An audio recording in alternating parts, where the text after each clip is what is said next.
ఈరోజు ప్రభు మనకి ఇచ్చినటువంటి వాక్య భాగము రోమా పత్రిక 2వ అధ్యాయం 6వ వాక్యం. రోమా పత్రిక 2వ అధ్యాయం 6వ వాక్యం. ఆయన ప్రతి వానికి వాని వాని క్రియల చొప్పున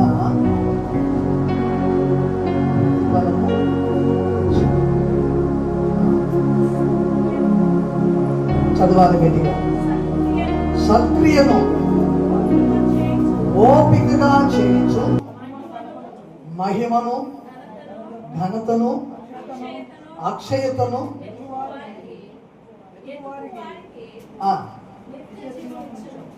కాబట్టి మహిమను ఘనతను అక్షయతను వెతికేటువంటి వారికి దేవుడట నిత్య జీవాన్ని ఇస్తాడట. హల్లెలూయా. ఇక్కడ చదవబడినటువంటి వాక్య భాగంలో దేని గురించి చెప్పబడుతుందనంటే సత్క్రియ చేస్తే మహిమను ఘనతను మనం కానీ వెతికితే మనకి నిత్య జీవం వస్తుంది అని పౌలు గారు చెప్తున్నారు. హల్లెలూయా. సత్క్రియ అని అంటే మంచి పని. సత్క్రియ అంటే మంచి పని. ఎవరు మంచి పనులు చేయాలి?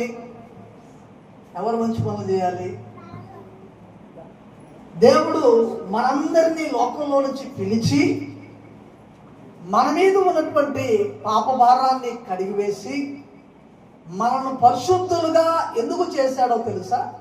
మనము సత్క్రియలు చేయాలి, అనగా మంచి పనులు చేయాలి. దేవుడు మనందరూ ఎందుకు ఏర్పరచుకున్నాడు? సత్క్రియలు చేయాలని, మంచి పనులు చేయాలని దేవుడు మనల్ని ఏర్పాటు చేసుకున్నాడు. దేవుని స్తోత్రం కలుగునుగాక. అయితే దేవుని నమ్మిన నాటి నుంచి మన ఆత్మీయ జీవితంలో మనము సత్క్రియల యందు మనం ఎదగాలి, అనగా మంచి పనుల యందు మనం ఎదగాలి. మంచి ప్రవర్తన, మంచి నడక, మంచి మాట, మంచి జీవితము, మంచి సాక్ష్యము మనము కనపరిచినప్పుడు మనము ఆయన దగ్గర రక్షణ పొందిన దానికి ఒక అర్థము కలుగుతుంది. దేవుని స్తోత్రం కలుగుతుంది. అయితే జాగ్రత్తగా ఆలోచించండి. ఈ రోజున దేవుని వాక్యం ఏం చెబుతుంది? నిత్య జీవం కోసమే వీటన్నిటిని మనం చేయాలి. దేనికోసం అంట? నిత్య జీవము అంటే నిత్యము, ఇక మరణము లేని స్థితి, అమరత్వము అని మనం గుర్తుపెట్టుకోవాలి. అటువంటి దాన్ని మనం సంపాదించుకోవాలంటే పౌలు గారు చెప్తున్నాడు, మీరు క్రీస్తు యేసును అంగీకరించిన తర్వాత మీరు సత్క్రియలు చేసేవారుగా, మహిమను ఘనతను అక్షయతను వెతికేవారుగా మీరు ఉంటే అప్పుడు మీకు ఈ నిత్య జీవం అనేది వస్తుంది అని మాట్లాడాడు. దేవుని స్తోత్రం కలుగును. హల్లెలూయా, హల్లెలూయా. చాలా మనం గమనిస్తే సత్క్రియ అనేటువంటిది మనిషిని ఘనతకు తీసుకెళ్తుందంట. సత్క్రియ అనేటువంటిది మనిషిని ఎక్కడికి తీసుకెళ్తుంది? ఘనతకి, మంచి పేరుకి తీసుకెళ్తుందంట. సత్క్రియ అనేటువంటిది మనకి మంచి పేరును తీసుకొచ్చి పెట్టద్దంట. సత్క్రియ అనేటువంటిది మనకు మంచి సాక్ష్యాన్ని కూడా తెచ్చిపెడుతుందంట. అయితే సత్క్రియ అనేది లోకంలో చాలా ఉన్నాయి. లోకంలో మంచి పనులు అయితే చాలా ఉన్నాయి, సత్క్రియలు లేవు. లోకంలో మంచి పనులు చాలా ఉన్నాయి. ఏంటి? దానా ధర్మాలు చేయటం, వస్త్ర దానాలు చేయటం, రక్తదానాలు చేయటం, ఇంకా కొంతమంది అయితే వాళ్ళ దేవుళ్ళ ఆచారాల ప్రకారం తీర్థయాత్రలకు వెళ్ళటము, ఇట్లా ఉన్నాయి. ఇవన్నీ కూడా ఏమంటారంటే మంచి పనులు అని అంటారు. మంచి పనులు. కానీ మంచి పని అని నిజంగా మంచి పని ఏది అని అంటే నిజంగా దానిని బైబిల్ ఏం చెబుతుందంటే సత్క్రియ అంటుంది. నిజంగా సత్క్రియ ఏది అని అంటే లోకంలో కనపడేటువంటి ఏ మంచి పని సత్క్రియ కాదు దేవుని దృష్టిలో. ఏది నిజమైన సత్క్రియ, ఏది నిజమైన మంచి పని అంటే దేవుడు అంటున్నాడు, వాక్యం ఏది చెబుతుందో, వాక్యం ఏది ప్రకటిస్తుందో. వాక్యం అంటే ఎవరు? దేవుడు. వాక్యం ఏది చెబుతుందో, వాక్యం ఏది ప్రకటిస్తుందో అదే సత్క్రియ. దాన్ని చేసిన వాడికే నిత్య జీవం. ఒక మాటలు చెప్పాలంటే దాన ధర్మాలు చేసాడు ఎవరికి లేదు పర్లోక రాజ్యం. ఏమన్నా ఏం చేసేది వేస్ట్ అంటవా, ఏం చేసేది వేస్ట్ అంటవా అంటే ఇవన్నీ మంచిదే, కానీ ఇవన్నీ మంచివని ఎప్పుడు లెక్కింపులోకి వస్తాయంటే ఇదిగో విశ్వాసముతో రక్షకుడైన యేసును నమ్మినప్పుడు, ఆయన నమ్మిన తర్వాత ఆయన ఇచ్చిన ఆ జీవ గ్రంథాన్ని మనము అవలంబించి పాటింపిస్తున్నప్పుడు అప్పుడు మనలోకి సత్క్రియలు వస్తాయి. అప్పుడు ఈ సత్క్రియ ఈ మంచి పనులన్నింటిని కూడా గుర్తించేలాగా చేస్తుంది. ఆయన లేకుండా ఏ మంచి పని చేసినా పనికిరాదు, ఆయన లేకుండా ఏ మంచి కార్యక్రమాలు చేసినా పనికిరాదు, ఆయన లేకుండా అసలు నిత్య జీవమే లేదు. ఆమేన్, హల్లెలూయా. అయితే వాక్యం ఏది చెబుతుందో అదే సత్యము, వాక్యం ఏది చెబుతుందో అదే మంచి పని. అలా మంచి పని మనం చేసినప్పుడు దేవుని రాజ్యానికి మనం వెళ్తాం. ఈరోజు మీకు ఇంకా అర్థమయ్యేదానికి నేను ముందుకు వెళ్తాను. మంచి పనులు చాలా ఉన్నాయి, కానీ ఈ లోకంలో సత్క్రియ అనేది మాత్రము అది దేవుని వాక్యం సెలవిచ్చేది, దేవుడు మాత్రమే ప్రకటించేది. అది మనము గమనించాలి. దేవుని స్తోత్రం కలుగును గాక. హల్లెలూయా, హల్లెలూయా, హల్లెలూయా. మంచి పని చేయడం అంటే అర్థం ఏంటో తెలుసా? మంచి పని చేయడం అంటే ఏంటి అర్థం? మంచి హృదయం కలిగి ఉండాలి. మంచి పని చేయాలంటే ఏముండాలా చెప్పండి? మంచి హృదయం, మంచి పని చేయాలంటే ఏముండాలా? మంచి పని చేయాలంటే ఏముండాలి? మంచి హృదయం ఉండాలి. మంచి హృదయం లేకుండా మంచి పని నీవు చేయలేవు. అందుకే మంచి హృదయం ఉన్నవాడు మంచి పనులు చేస్తాడు. హల్లెలూయా. మంచి హృదయం ఉన్నవాడు అనేకులకు ఇవ్వగలుగుతాడు, అనేకులకు పెట్టగలుగుతాడు, అనేకులను రక్షించగలుగుతాడు, అనేకులను బాధల్లో నుంచి బయటకు తీసుకురాగలుగుతాడు. మంచి హృదయం ఉన్నవాడు అనేకులను ప్రేమిస్తాడు. అందుకే వాక్యం ఏం చెబుతుందనంటే మంచి పని చేయాలంటే మంచి హృదయం కావాలంట. దేవుడు మనందరికీ ఆయన రక్షణ పొందిన తర్వాత, ఆయన రక్తం చేత మనం కడిగిన తర్వాత మనకి ఏ హృదయం ఇచ్చాడో తెలుసా? మంచి హృదయాన్ని ఇచ్చాడు. పాత గుండెని తీసేసి, రాతి గుండెని తీసేసి మాంసపు గుండెను, మంచి గుండెను దేవుడు మనకి ఇచ్చాడు. ఇప్పుడు ఆ మంచి గుండె కలిగినటువంటి మనము మంచి పనులు చేయాలి. ఆ మంచి హృదయం కలిగినటువంటి మనము మంచి మాటలు మాట్లాడాలి.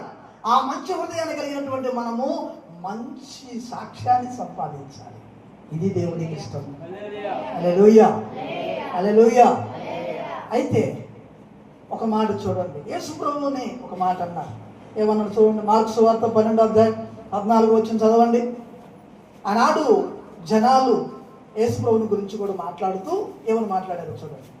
మార్కు సువార్త 12:14 చదవండి.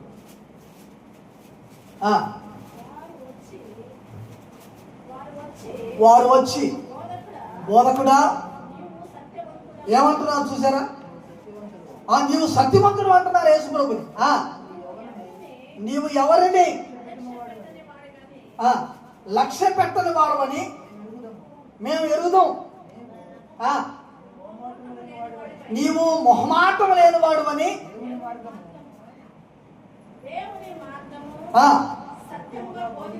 నీవు దేవుని మార్గాన్ని సత్యముగా బోధించేవాడవని.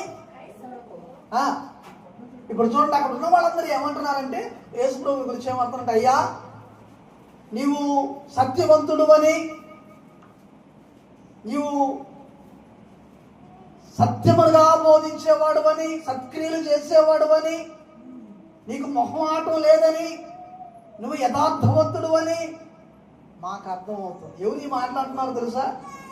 నమ్మినోళ్ళు, విశ్వసించిన వాళ్ళు కాదు. ఎవరు? శత్రువులు, నచ్చనోళ్ళు, గిట్టనోళ్ళు మాట్లాడుతున్నారు. ఎవరి గురించి? యేసు ప్రభు గురించి. గిట్టన వాడు కూడా నీ గురించి ఎలా మాట్లాడాలంటే అదే చెప్తుంది వాక్యం. నీవంటే గిట్టన వాడు కూడా, నీవంటే నచ్చని వాడు కూడా నిన్ను గుర్తించగలగాలి. ఎలా గుర్తిస్తున్నారు ఆయన్ని? నీవు సత్యవంతుడము, యథార్థవంతుడము, మొహమాటం లేదు. జ్యోతి మొహమాటం లేదు, ఏమన్నా మోకరించలేదేమి? మొహమాటం లేదు. ప్రార్థించట్లేదేమి? మొహమాటం లేదు. మొహమాటం లేకుండా చెప్పేవాడు. పరిశుద్ధాన్ని ఏమనుకుంటున్నావు? నేను అంతే కదా. సినిమా ఏమనుకుంటుందో అని చూసేవాడు ఉన్నది ఉన్నట్టు. కానీ ఈ లోకంలో అండి ఉన్నది ఉన్నట్టు చెప్తే అన్ని బాధలు, ఉన్నది ఉన్నట్టు చెప్తే అన్ని బాధలా కాదా, అన్ని కష్టాలా కాదా, అన్ని ఇబ్బందులా కాదా? ఉన్నది ఉన్నట్టు చెప్తే, తప్పులు తప్పుగా చెప్తే మళ్ళీ బాధలు మళ్ళీ కష్టాలు వస్తాయి. అందుకనే కానీ యేసుప్రభు అంటున్నాడు ఉన్నది ఉన్నట్టు ఆయన చెప్తాడు, యథార్థంగా చెప్తాడు. అందుకే ఆయన సత్యవంతుడు. దేవుని స్తోత్రం కలుగును. ఆ మాట చెప్తున్నాడంటే ఇప్పుడు మనల్ని ఏమంటున్నాడు? నువ్వు ఒక మంచి పని చేయాలంటే ఉన్నది ఉన్నట్టు నువ్వు మాట్లాడగలగాలి. యథార్థవంతురాలువి, యథార్థవంతుడివై నువ్వు జీవించగలగాలి. మొహమాటం ఉండకూడదు. మంచి పని చేసేటప్పుడు ఏముండకూడదంట? మొహమాటం ఉండకూడదు. మొహమాటం లేనటువంటి వారమై మనం ఉండాలి. ఇది యేసు ప్రభువులో వాళ్ళు గుర్తించి మాట్లాడుతున్న మాట్లాడి. దేవుని స్తోత్రం కలుగును గాక. హల్లెలూయా. దేవుని బిడ్డలు మనం ఆలోచిస్తే సత్క్రియలు చేసే ఎవరికైనా ఏముండాలంటే ఓర్పు కూడా ఉండాలి. ఏముండాలా? ఓర్పు కూడా ఉండాలి. మంచి పని చేసేవాడికి ఏముండాలంట? ఓర్పు ఉండాలి. యేసు ప్రభు మంచి పని చేయడానికి లోకానికి వచ్చినప్పుడు ఆయనకి ఏం కావాల్సి వచ్చిందంటే ఓర్పు కావాల్సి వచ్చింది. మనలాంటి మానవ స్వభావాన్ని ఆయన ధరించుకున్నాడంట. మనలాంటి మానవ శరీరాన్ని ధరించుకున్నప్పుడు మనలాంటి స్వభావాన్ని కూడా ధరించుకోవాల్సి వచ్చింది. మనలాంటి స్వభావాన్ని ధరించుకున్నప్పుడు మనలాగే ఆయన కూడా బలహీనుడిగా ఉండాల్సి వచ్చింది. మనలాగే బలహీనుడిగా ఉన్నప్పుడు కొన్నిసార్లు ఆయన తిట్టించుకోవాల్సి వచ్చింది, కొన్నిసార్లు నిద్రపడాల్సి వచ్చింది, కొన్నిసార్లు అవమానాలు పడాల్సి వచ్చింది, కొన్నిసార్లు వేదనలు పడాల్సి వచ్చింది, కొన్నిసార్లు రాళ్లతో కొట్టించబడాల్సి వచ్చింది. సర్వశక్తిమంతుడైన దేవుడు ఇవన్నిటినీ అనుభవించాడు. వీటన్నిటినీ అనుభవించి మన వలే అన్నిటినీ అనుభవించాడు. ఎందుకో తెలుసా? శరీరాన్ని ధరించుకున్నాడు గనక. అందుకు అన్నీ అనుభవించిన నీకు నాకు ఆయన ఏం చెప్తున్నారంటే, ఒరే నాయనలారా బాబులారా నా మాట వినండి. నీవు మంచి పని చేయడానికి లోకంలో నుంచి నేను నిన్ను పిలిచాను కదా. నువ్వు మంచి పని చేయడానికి పిలిచినప్పుడు నా వలే నీవు కూడా ఏం చేయాలా? కష్టాన్ని అనుభవించాలి, శ్రమను అనుభవించాలి, నిందలను అనుభవించాలి, వ్యతిరేకతల మధ్యలో ఓర్పు కలిగి నడవాలి. ఎందుకయ్యా నాకు ఇంత ఓర్పు? నేను ఏ తప్పు చేయలేదు కయ్యా అని అంటావా? అని అంటే నువ్వు ఏ తప్పు చేయలేదు, కానీ మంచి చేయడానికి పూనుకున్నావు కదా, మంచివాడిగా బ్రతకడానికి పూనుకున్నావు కదా, పరిశుద్ధతలో జీవించడానికి నువ్వు నిలబడ్డావు కదా. ఇప్పుడు పరిశుద్ధతలో నిలబడి మంచి పనులు చేయడానికి, మంచివాడిగా బ్రతకడానికి, మంచి సాక్ష్యం కలిగి బ్రతకడానికి నువ్వు నిలబడ్డావు కనుక ఇప్పుడు నీవు వీటన్నిటిని కూడా ఎదుర్కోవాల్సిందే. హల్లెలూయా, హల్లెలూయా. యేసయ్య మంచి పని చేయడానికి వచ్చాడు. ఏ మంచి పని చేయడానికి వచ్చాడయ్యా అంటే లోకంలో ఉన్న పాపులందరినీ మార్చాడు, పాపాలంతటినీ కడిగేయాలి. ప్రతి పాపిని ఎక్కడ తీసుకెళ్ళాలి? పరలోకం తీసుకెళ్ళాలి. ప్రతి పాపికి శిక్ష పడకుండా చేయాలి అనే మంచి ఉద్దేశం కలిగి ఆ మంచి పని కోసం ఆయన ఏం చేశాడంటే శ్రమ పడ్డాడు, కష్టపడ్డాడు. ఒక మాట చెప్తే అయిపోదు ఇదంతా. అలా ఒక మాట చెప్తే ఆయనకి ఘనత వస్తుంది. పని చేయరా అనేదానికి పని చేసి చూపించేదానికి ఎంత తేడా ఉంటుంది? ఉంటుందా? ఉండదా? అందుకే ఆయన పని చేసి దేవుని స్తోత్రం చెప్పు. అందుకే ఆయన పని చేసి చూపించి ఆయన మంచితనాన్ని లోకాన్ని ప్రకటించి ఈరోజు ఆయన బిడ్డగా నీకు నాకు కూడా ఏం చెప్తున్నాడంటే మంచి చేయటము ప్రారంభించమంటున్నాడు. ఆయన మంచి చేయడానికి వచ్చి మంచిని చేసాడు.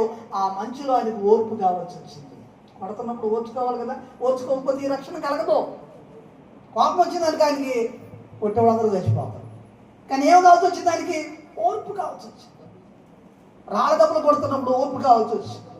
తొలలాడుతున్నప్పుడు, అన్యాయంగా మాట్లాడుతున్నప్పుడు, అన్యాయపు అబద్ధ సాక్ష్యాలను ఆయన మీద చెప్తున్నప్పుడు, అందరూ దూషిస్తున్నా ఏమాత్రము దూషించకుండా ఉండడానికి ఆయన ఏం కావాల్సి వచ్చిందంటే దేవుడు బిడ్డారా చెప్పండి, ఓర్పు కావాల్సి వచ్చింది. ఈరోజు ప్రభుని అంగీకరించిన నీవు ఒక మంచి పని చేయాలంటే నీకు కావాల్సింది ఓర్పు, సహనం, యథార్థత, మొహమాట లేని జీవితం, విశ్వాస సంబంధమైన జీవితం, పవిత్రమైన జీవితము ప్రభు కోరుకుంటున్నాడు దేవుని బిడ్డ. కాబట్టి ఈరోజు ప్రభు నీకు నాకు ఏం నేర్పిస్తున్నాడంటే, క్రీస్తును నమ్మిన నీవు నేను మంచి పనులు చేయడానికి మనం సిద్ధపడాలి. ఆమేన్. బైబిల్ గ్రంథంలో ఒక మంచి యవనస్తురాలు చేసిన మంచి పనిని ఈరోజు వాక్యంలో మీకు నేను వివరించడానికి ఇష్టపడుతున్నాను. చూద్దాం. అపోస్తలుల కార్యము 9వ అధ్యాయము 36 నుంచి మనము చదువుదాం. అపోస్తలుల కార్యము 9వ అధ్యాయము 36 నుంచి మనము ధ్యానం చేద్దాం ప్రియులారా. మరియు యొప్పేలో తబితా అనేటువంటి ఒక శిష్యురాలు ఉండెను. ఆమెకు భాషాంతరమున దొర్కా అని పేరట. ఆమె ఏం చేస్తుందంట?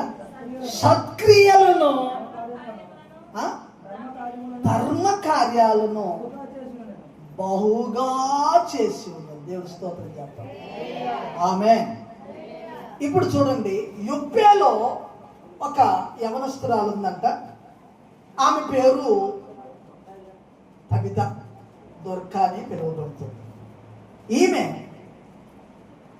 ప్రభు సంఘంలో మొదట నీలాగా నాలాగా ప్రభుని ఎరిగి మారు మనసు పొంది రక్షణ పొంది సంఘంలో చేర్చబడింది. యేసు ప్రభుని దేవుడిగా అంగీకరించి సంఘంలో చేర్చబడింది. సంఘంలో చేర్చబడిన తర్వాత ఆమె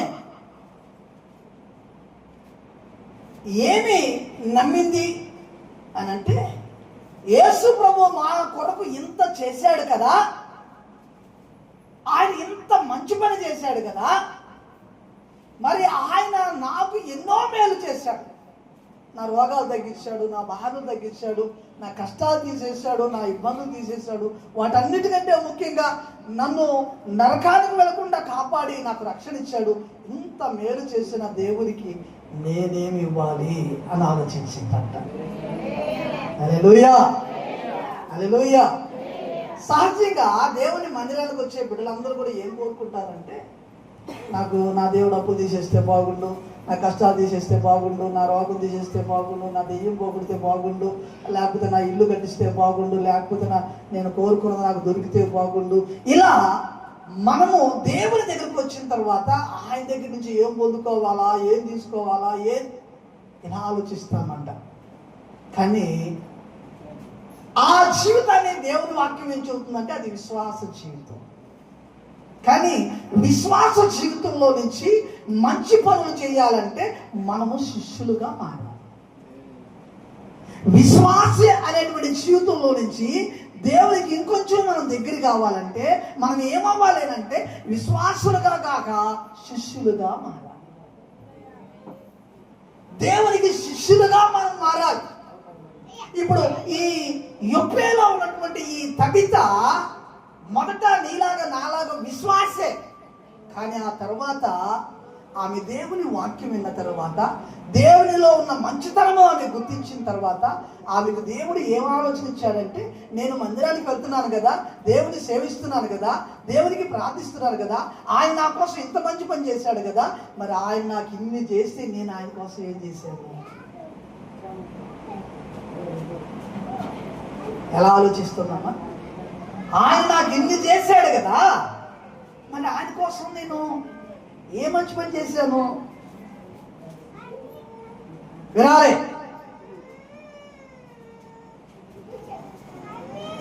ఆయన నా కోసం ఇన్ని చేశాడు కదా, మరి ఆయన కోసం నేను ఏం చేయాలి? ఏం చేశాను? ఏదో చేయాలి. గమనించండి దేవుని బిడ్డలారా, ఈ తబితాకు వచ్చిన ఆలోచన సంఘంలో ప్రతి బిడ్డకు రావాలి. ఆయన నా కోసం ఎన్నో చేశాడు, లెక్కలు ఇంకా చేస్తానే ఉన్నాడు. కానీ ఆయన కోసం నేనేం చేశాను? ఆయన కోసం నేను ఏం చెయ్యాలి? ఏం చేస్తే ఆయన నన్ను ఇష్టపడతాడు? ఏం చేస్తే ఆయన హృదయానికి నేను దగ్గర అవుతాను అని ఆలోచించినప్పుడు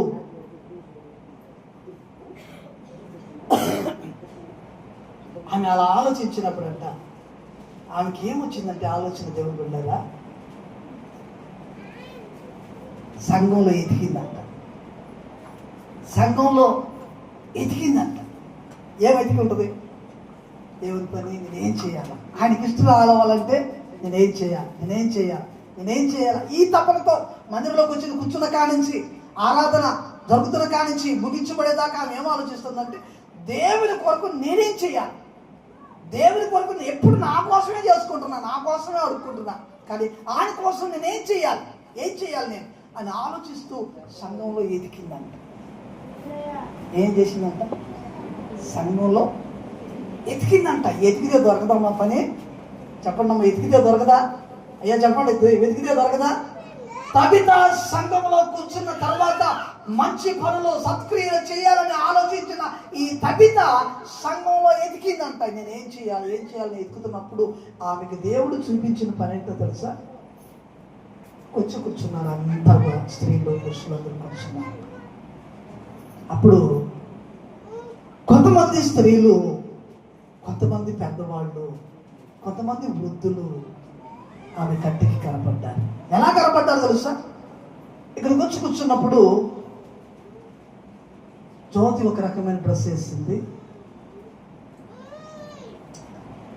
చందు ఒక రకమైన డ్రెస్ వేసింది. చందు ఏమో చాలా క్లాస్గా కూర్చుంది, జ్యోతి ఏమో అక్కడక్కడ కొంచెం చినిగిపోయి అక్కడక్కడ కొంచెం ఇబ్బందికరంగా నల్లగా మాసిపోయి కొంచెం దుర్వాసన కొడుతూ కూర్చుంది. అప్పుడు ఈ శుభ్రంగా ఉన్న వాళ్ళు, ఈ శుభ్రత లేని వాళ్ళకి ఏమైపోయారు?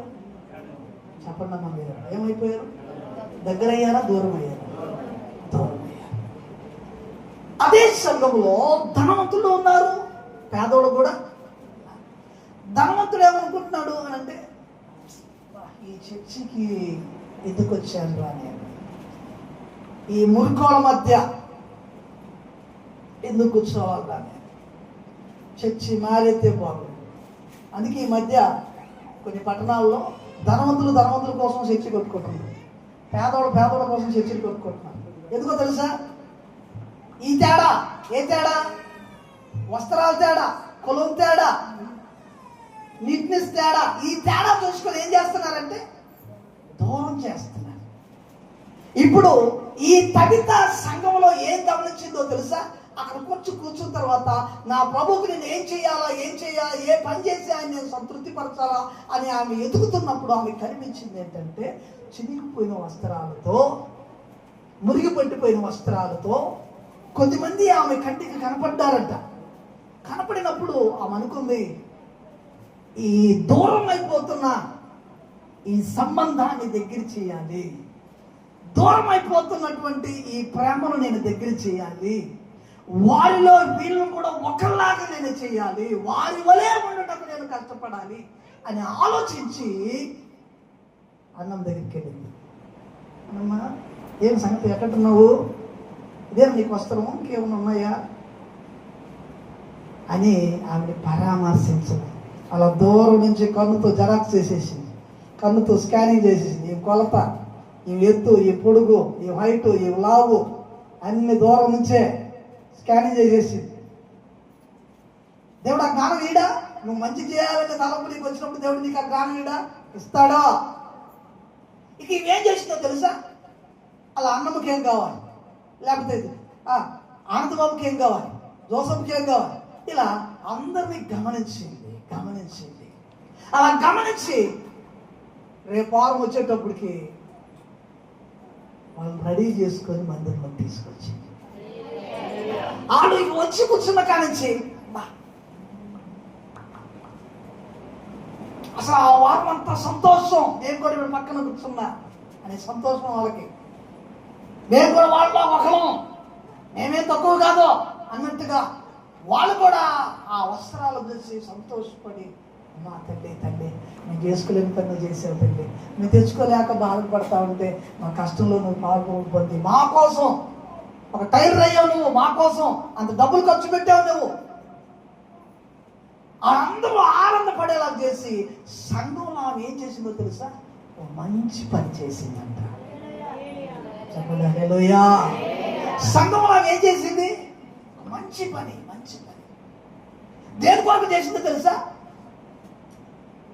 ఆమె ఏం నమ్మిందో తెలుసా? సంఘంలో ఏది కొరతగా ఉన్నా ఆ కొరతను తీసివేస్తే దేవునికి నేను చేసినట్టే. సంఘంలో ఆకలితో ఉన్న వారికి అన్నం పెడితే ఎవరికి పెట్టినట్టు? దేవునికి పెట్టినట్టే. సంఘంలో ఎవరైనా బాధల్లో ఉంటే వాళ్ళు వెళ్ళి పరామర్శిస్తే ఎవరిని పరామర్శించినట్లు? జాగ్రత్తగా వినాలి మీరు వాక్యం. సంఘంలో ఎవరైనా రోగి ఉన్నారనుకో, ఆ రోగి దగ్గరికి వెళ్ళి నిలబడి అయ్యా వీరిని కాపాడయ్యా అని చెప్పి ఒక మాట ప్రార్థన చేసి వస్తే ఆ రోగిని దర్శిస్తే ఎవరిని దర్శించినట్టు? మీకు అర్థమవ్వాల వాక్యం. ఆ రోగిని దర్శిస్తే ఎవరిని దర్శించినట్టు? యేసయ్యని దర్శించినట్టే. బాధలో ఉన్న వాడి దగ్గరికి వెళ్ళి వాడు బాధలో సతమతం అయిపోతున్నాడు, పక్కన పడే ఏం బాధపడిపోక నాన్న, దేవుడు నీకు తోడున్నాడు, మేమందరం కూడా ప్రార్థన చేస్తాడు, ఏం కాదు, దేవుడు నీకు సహాయం చేస్తాడు, నీ కోసం ఏదో ఒక ద్వారం వెళ్తాడు అని ధైర్యకర మాటలను చెప్పినప్పుడు, అతను బలపరిచినప్పుడు నువ్వు ఎవరిని బలపరుస్తున్నట్టు? యేసయ్యని బలపరుస్తున్నట్టు. అందుకే ఒక సందర్భంలో అంటాడు, నువ్వు ఏదైనా రోగి దగ్గరికి వెళ్ళావా, ఆహారం ఎవరికైనా ఆహారం పెట్టావా, ఇంత వస్త్రాలు ఇచ్చావా, ఇంత బాధలో పాల్పొంపు పొందావా, అలా నువ్వు పాల్పొంపులు పొందలేదు కనుక నీవు నాకు కూడా ఏమీ చేయలేదు అని అన్నాడు. హల్లెలూయా. ఇప్పుడు చూడండి, తబిత చేసిన మంచి పని ఎవరి కోసం చేసింది అని అంటే, ఏదో జనాలు సంఘానికి వచ్చే జనాల కోసం కాదు ఆమె చేసింది. వీళ్ళకి చేస్తే ఎవరికి చేసినట్టు అనుకుందామా? దేవునికి చేసినట్టు అనుకుంది. వీళ్ళు బాగు చేస్తే నా దేవునికి నేను మంచి పని చేసినట్టు నమ్మే అవి ఏం చేసిందంటే సంఘములో ఎతికిందంట, నా దేవునికి నేను ఏ మంచి పని చేయాలి అని. మీకు ఎప్పుడైనా ఇలాంటి ఆలోచన వచ్చింది? దేవుని నమ్మిన తర్వాత, రక్షణ పొందిన తర్వాత, మారుమనసు పొందిన తర్వాత, మంచి పని చేయడానికి దేవుడిని ఏర్పాటు చేసుకున్న తర్వాత నీకు ఎప్పుడైనా ఈ మంచి ఆలోచన వచ్చిందా? వచ్చింది కదా అన్నా, చేయలేకపోయింది. వచ్చింది, మనందరికి కూడా వచ్చింది. ఆత్మదేవుడు పెట్టాడు, హృదయంలో పెట్టాడు కానీ అన్నా చేయలేకపోయాం. చేస్తే కదమ్మా నువ్వు శిష్యురాలు అయ్యేది, చేస్తే కదయ్యా నువ్వు శిష్యుడు అయ్యేది. యేసయ్యకు శిష్యుడు కావాలి అంటే మన విశ్వాస జీవితం నుంచి ఒక మెట్టు ఎదగాలి. ఒక మెట్టు మనం ఎదగాలి అని అంటే సంఘానికి ఏ మంచి పని చేయాలనే ఆలోచనే కలగాలి. ఏ మంచి పని చేయాలి, నేను ఏ మంచి పని చేసి ప్రభుని స్తుతించాలి, ఏ మంచి పని చేసి ఆయన నామానికి నేను ఖ్యాతి తీసుకురావాలి. ఇప్పుడు చదువు.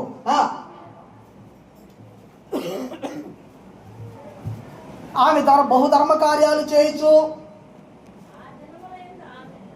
ఆ దినముల యందు ఆమె కాయలా పడగా, కాయల అంటే జబ్బు, కాయలా పడగా,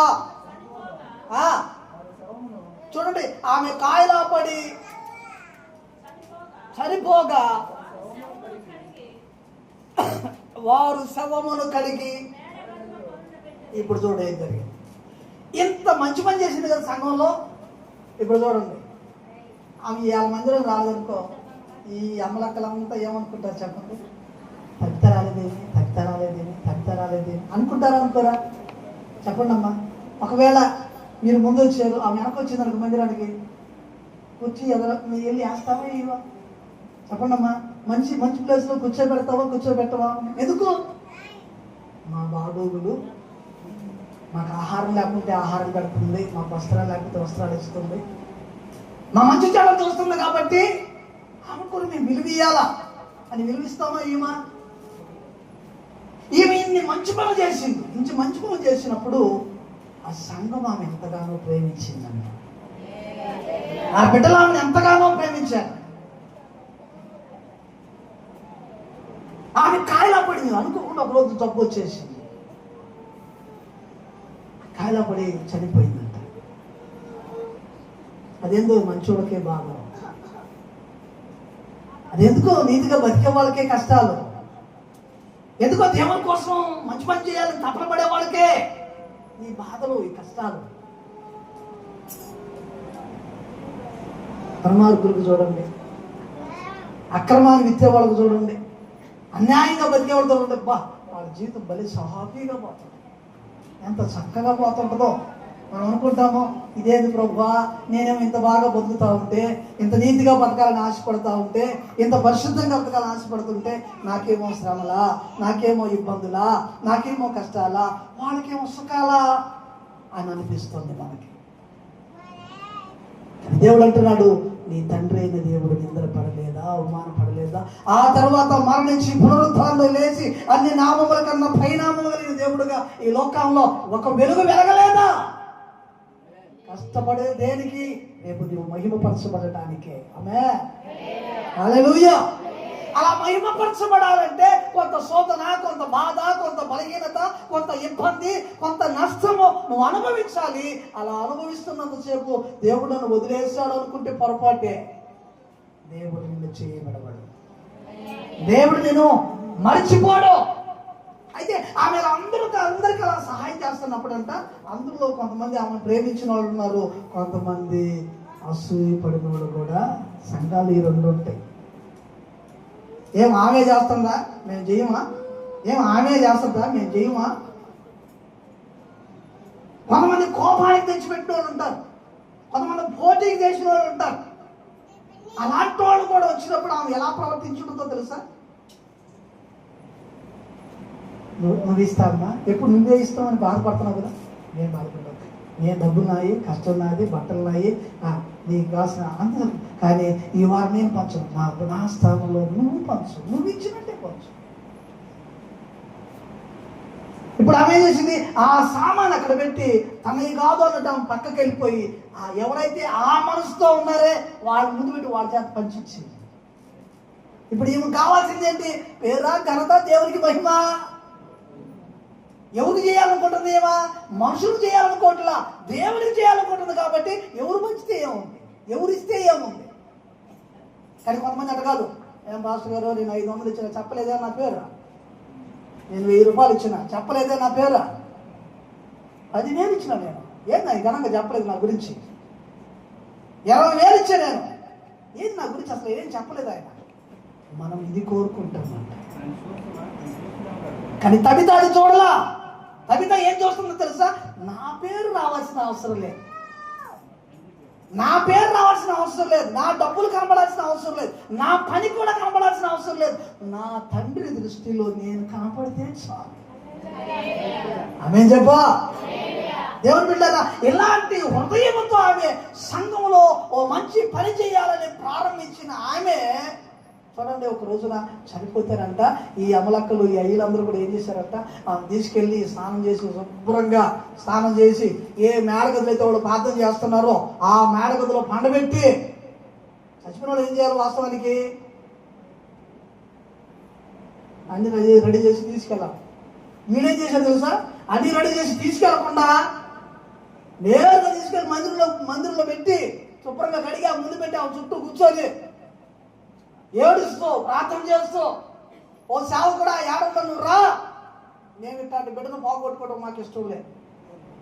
మరి మా దేవుడు కూడా విడిచిపెట్టడు, మా దేవుడు కూడా మాకు సహాయం చేస్తాడు. కనీసం మా మొరైన విని మా బాబులు పట్టించుకుంటున్నాడు. మాకు ఇంకెవరు దిక్కు, ఈమె మాకు దిక్కు, ఇవి లేకపోతే ఎట్టా, మాకు ఏం కావాలి అని చెప్పి సేవకుడు కబురు పెట్టి ఆయన వచ్చేదాకా ఆ శవాన్ని ఆడే పెట్టుకొని వాడు కూర్చొని ఉంటాం. ఎవరి స్తోత్రం చెప్పాం. ఎక్కడి నుంచి వచ్చిందమ్మ వాళ్ళకి అంత ప్రేమ? ఎక్కడి నుంచి వచ్చింది వాళ్ళకి అంత ప్రేమ? చెప్పండి, ఎక్కడి నుంచి వచ్చింది వాళ్ళకి అంత ప్రేమ? ఓ మంచి పని ఆమె తిరిగి, ఓ మంచి పని ఆమె చేసింది. ఆ మంచి పని చేయడం వల్ల వాళ్ళ హృదయాల్లో అది ఏమైపోయిందంటే నింపబడిపోయింది. కష్టంలో వాడి దగ్గరికి వెళ్ళి వాడి కష్టాన్ని తెలిస్తే వాడిని మర్చిపోతాడా? ఇబ్బందుల్లో ఉన్న వాడి దగ్గరికి వెళ్ళి వాడి ఇబ్బందుల్లో నువ్వు కొంచెం అండగా నిలబడితే వాడు నేను మర్చిపోతాడా? ఒకవేళ మర్చిపోయేటట్టు వాడు దౌర్భాగ్యుడు, దుష్టుడు. మంచి హృదయం కలిగిన వాడు ఎప్పుడు తగ్గిపోడు. ఆమేన్ చెప్పు. అలా ఈమె చేసిన మంచి పనిని బట్టి ఆ సంఘం అంతా కూర్చోబెట్టుంటే అప్పుడు ఈయన వచ్చాడు. ఎవరు? పేతురు వచ్చాడు. పేతురు రాగానే ఇక ఆమె ఒక రకంగా, ఆమె ఒక రకంగా, ఆయన ఒక రకంగా, ఆయన ఒక రకంగా అందరికి చెప్పడం మొదలు పెట్టారు. అయ్యా, నా కష్టాలు నిలబడి నా తల్లయ్యా, నా బంగారు తల్లయ్యా, నాకు నా బిడ్డలు నన్ను వదిలేస్తే నన్ను బిడ్డగా కాపాడుకుందయ్యా ఈ తల్లియ్యా, ఈ తల్లి. నేను బట్టలు లేకుండా వాసన కొట్టి దుర్వాసన కొడుతుంటే నన్ను చెట్లు కొట్టి కూర్చోబెట్టిందయ్యా మందిరంలో. దయ్యా తల్లి, ఈ తల్లయ్యా, ఈ తల్లయ్యా. ఎవరు నన్ను పట్టించుకోకపోతే ఈమయ్య నన్ను వచ్చి పట్టించుకుంది, ఈమయ్య నన్ను పట్టించుకుంది. రేతులు నేను ఒక్కడే బిక్కు బిక్కుమని ఉంటే నా పక్కన వచ్చి కూర్చొని ఒక చెల్లిలాగా తల్లిలాగా కూర్చొని నన్ను ఆదరించింది అయ్యా. ఈ మంచి తల్లికి ఎంత కష్టం వచ్చింది, మేము తట్టుకోలేకపోతున్నాం, నువ్వేదైనా చేసి మా తల్లిని మాకు ఇయ్యి. ఇప్పుడు మీరు గమనిస్తున్నారా, ఆమెలో ఉన్న మంచి ఇప్పుడు ఎవరిలోకి వచ్చింది? సంఘంలోకి వచ్చేసింది. ఆమె చెప్పా, ఆమెలో ఉన్న మంచి ఇప్పుడు ఎవరిలోకి వచ్చేసింది? సంఘంలోకి వచ్చేసింది. వాళ్ళంతా కూర్చొని ప్రాధేయపడుతూ అడుగుతూ ఉన్నప్పుడు పేతురు కూడా ఎట్లా ప్రార్థన చేసి ఉంటాడు తెలుసా? పేతురు కూడా ఎట్లా ప్రార్థన చేసి ఉంటాడు? దేవుని పక్కనే తిరిగినా, నేను ఆయన పక్కనే తిరిగినా, ఎన్నో అద్భుతాలు చూసిన, ఎన్నో అద్భుతాలు చేసిన, కానీ ఎట్లాంటి మంచి పనులు నేను ఎప్పుడు చేయలేదే. పేతురు కూడా ఏమొచ్చాడు ఆలోచన, ఎట్లాంటి దాన ధర్మాలు నేను ఎప్పుడు చేయలేదే, ఎటువంటి కష్టాల్లో ఉన్న వాళ్ళు నేను ఎప్పుడు దగ్గరికి వెళ్ళి ఆదుకోలేదే, సమయం కేటాయించలేదే, నిద్ర పోగొట్టుకోలేదే, డబ్బులు పోగొట్టుకోలేదే.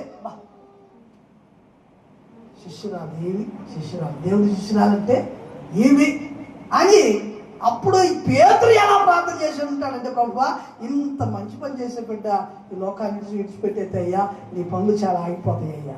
ఎలా చేసి ఉంటాడు పేతురు? ఇలాంటి మంచి బిడ్డ కానీ తొందరగా కానీ వెళ్ళిపోతే చాలా మంచి కార్యాలు ఆగిపోతాయ్యా, చాలా మంచి పనులు ఆగిపోతాయి, అనేక మంది బిడ్డలు మేలు పొందటం పోగొట్టుకుంటారయ్యా, ఎలాంటి బిడ్డ పోకూడదు, నువ్వు చిత్తమైతే బతికించని ప్రార్థన చేశాడు. చెప్పు గట్టిగా, చెప్పు గట్టిగా. అలా ప్రార్థన చేయగానే తల్లిత వేసుకొచ్చింది. ఆమె చెప్పా, హల్లెలూయా. మరి ఇన్ని తెలిసిన దేవుడు ఎందుకు చంపేశాడయ్యా అని అంటారా? అని అంటే దేవుడు ఎందుకు చెప్పాడో దేవుడికి తెలుసు. ఆమెకు పేరు రావటానికి చంపాడు. ఆమె చెప్పుడు, హల్లెలూయా. ఆమెకు ఏం రావడానికి చంపేశాడు? ఆమెకు పేరు రావాలని, ఆమెకి ఖ్యాతి రావాలి, ఆమె గొప్పగా ఎదగాలని, ఆమె అనేకుల దృష్టిలో విలువైనదిగా ఉండాలని, మహిమ కలిగిన పాత్రగా ఉండాలని తగ్గుతాను అందుకు చంపాడు దేవుడు. దేవుడు స్తోత్రం కలుగును. చావకుండా గోధుమ గింజ మలవదంట, చావకుండా గోధుమ గింజ మలవదు, అది పుష్పించదు, అది కాయలు కాయదు. అందుకని ప్రతి క్రైస్తవుడు మంచి అనే దాంట్లో చావకపోతే దేవుని మహిమ తేలేడండి. దేవుని స్తోత్రం కలుగును గాక. హల్లెలూయా. అలా ఆమె చేసిన మంచి ఆ యొప్పే పట్టణం అంతా పాకిపోయిందంట. అలా ఆమె చేసిన ఘనకార్యాలు ఆ యొప్పే పట్టణం అంతా పాకిపోయాయి. తబిత తబిత అని తెలవనోడే లేడంట ఆ గ్రామం, ఆ పట్టణంలో. ఎంత గొప్ప ధన్యత అండి, ఎంత గొప్ప ధన్యత తబితది. అందరి దగ్గర ఏం పొందింది తెలుసా? సాక్ష్యం. ఏం పొందిందామా? సాక్ష్యం. తల్లెమ్మ, బంగారు తల్లెమ్మ. ఆమె చూస్తే ఏడుస్తారు, కౌగలించుకుంటారా, దూరం పెట్టరు, వాసన వస్తుందని, బట్టలు బాగలేవని, లేనోళ్ళమని, పేదోళ్ళమని దూరం పెట్టరు. మనమైతే చెప్పండి, మనమైతే మనం కాదు, కొందరైతే ఎలా ఉన్నారు? డబ్బులు బట్టి దూరం పెడతారు, కులాన్ని బట్టి దూరం పెడతారు, ఆస్తిని బట్టి దూరం పెడతారు. కొంచెం ఉంటే చాలు, నా అంత తోడు లేదా, కొంచెం ఉంటే చాలు, డబ్బు కొంచెం ఉంటే చాలు అంటున్నాను. ఇది కాదు దేవుడు కావాల్సింది. దేవుడికి కావాల్సింది తెలుసా? సత్క్రియ చేయటం కావాలి. కయ్యలతో దేవుడు అన్నాడు, కయ్యలో నువ్వు సత్క్రియ చేసిన ఎడల తల ఎత్తుకుంటావు. నువ్వు సత్క్రియ చేయలేదు కనుక నీ వాకిట్లో పాపం కొంచెం ఉంది.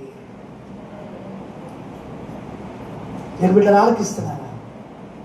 సత్క్రియలు చేసేవాడికి దేవుడంట నిత్య జీవాన్ని ఇస్తాడంట. మరి మంచి పనులు చేస్తేనే పరలోక రాజ్యమా, లేకపోతే విశ్వాసాన్ని బట్టి పరలోక రాజ్యమా? చెప్పండి. విశ్వాసాన్ని బట్టి పరలోక రాజ్యమా, మంచి పనులు చేస్తే పరలోక రాజ్యమా?